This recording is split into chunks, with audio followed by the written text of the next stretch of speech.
this is Adam from Kooky Sues. Tonight we're making light and fluffy buttermilk biscuits. You know, as I've said, Kooky Sues is good not only for baked goods such as cookies, brownies, pies, also for savory dishes. Tonight we're making something somewhere in between with buttermilk biscuits. We start with 3 cups of Kooky Sues gluten-free all-purpose flour, which is already in the food processor.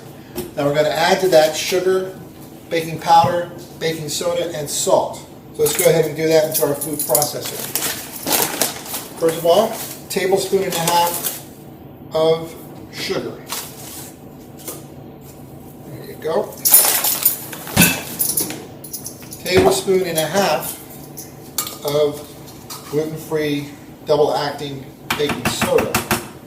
Always look for ingredients that say gluten-free on the package. Now we're going to do 1.5 teaspoons salt.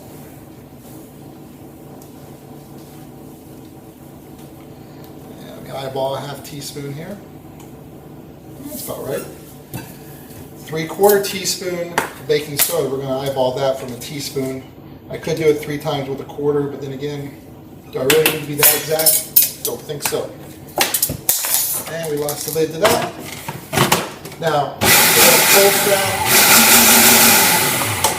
about 6 times just to aerate that out and disperse that.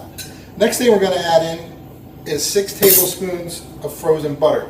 And what I've done is cut it lengthwise, 6 tablespoons, turned it, cut it lengthwise again, and then cut it sideways. And what I end up with are these little cubes of very chilled butter.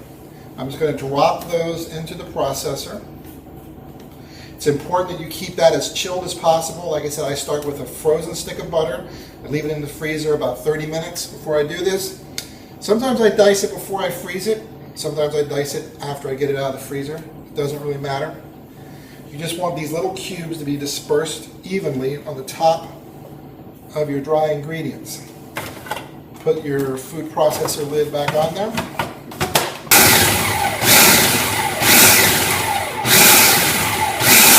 I'm going to pulse that about 6 to 8 times. What you're looking for is a coarse meal look, so that you don't really incorporate the butter, you leave it in clumps, and you're basically coating the butter with the flour mixture. We're just going to empty all that into a large mixing bowl. Next thing we're going to do is you're going to use a wooden spoon. We're going to use a wooden spoon, and we're going to make a well in the middle of our dry mix, sort of similar to when you're making pasta. And we're going to pour 1.5 cups of cold buttermilk. Preferably low-fat buttermilk is the perfect consistency for this. Now we're just going to gently mix that up. Again, the goal, you're not really folding, but we're not really vigorously stirring either. We don't want to disturb that butter too much. And at the end of the mixing process here, what we're going to look at is sort of a moist, sort of clumpy looking texture. Not completely smooth. Let me show you what this looks like when you're done. See that? Alright, now the next part of the process is a little bit different than you may be used to. So, hardware. You have one 9-inch baking pan, cake pan, that I've coated with vegetable shortening, preferably Crisco. Nothing else. Don't want to introduce any gluten into it. If you wanted to dust it with a little bit of Kooky Sues flour, you could, but it's fine just greased. Next, you have a baking pan, which you're going to use to help prep this. I'm going to show you how to do that. First of all, get your Kooky Sues gluten-free all-purpose flour. Go ahead and take a heaping, almost a 1/2 cup, and put it into your baking pan. Not only does it keep you from making a mess, like on a cutting board, but this is really helpful at preparing the biscuits. Your next best friends are 2 spoons. So you're looking to make about 15 biscuits, which should go on the outside and then an inner ring in here. So you basically get a spoonful of the biscuit dough, and just drop it into the pan onto some of the flour.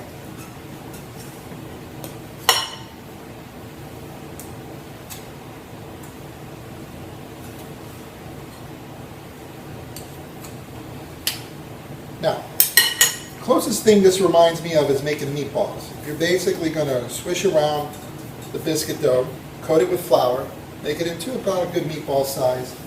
Just tuck it there into the side of the pan. Alright, so now we got those in the pan. That's what 15 of them look like, tucked in there. The oven we have preheated to 500. I'm going to throw it in, like that, and I'm going to cook it for 5 minutes. While that's cooking, I'm going to go ahead and melt about 2 or 3 tablespoons of butter. Now, while that's melting, so here's the process. That's going to bake for 5 minutes at 500 degrees. I'm going to turn the oven down to 450 for about 15 minutes. When I turn it down to 450, I'm going to brush the top with the melted butter. Again, then cook it for another 15 minutes, and then I'll be back to show you what they look like when they're done. All right, so those biscuits baked for 5 minutes at 500. Then I brushed on some butter, and now they've cooked for about 15 minutes at 450. And the same oven, just turn down the temperature and let them continue to bake. And now I'm going to let these sit for about 4 minutes. And I'm going to put just a little bit more salted butter brushed on top. Okay, so now they've cooled for about 4 to 5 minutes. Best tool to get them out is a sharp steak knife and a fork. Basically just cut around the biscuits gently to separate them. Get your fork in, pull it up, and there you have light and fluffy gluten-free buttermilk biscuits. Now when you first start baking gluten-free, people will say the key is to lower your expectations. Things will never be as good as real. Well, I guarantee this is just as good as a glutinous biscuit will ever be.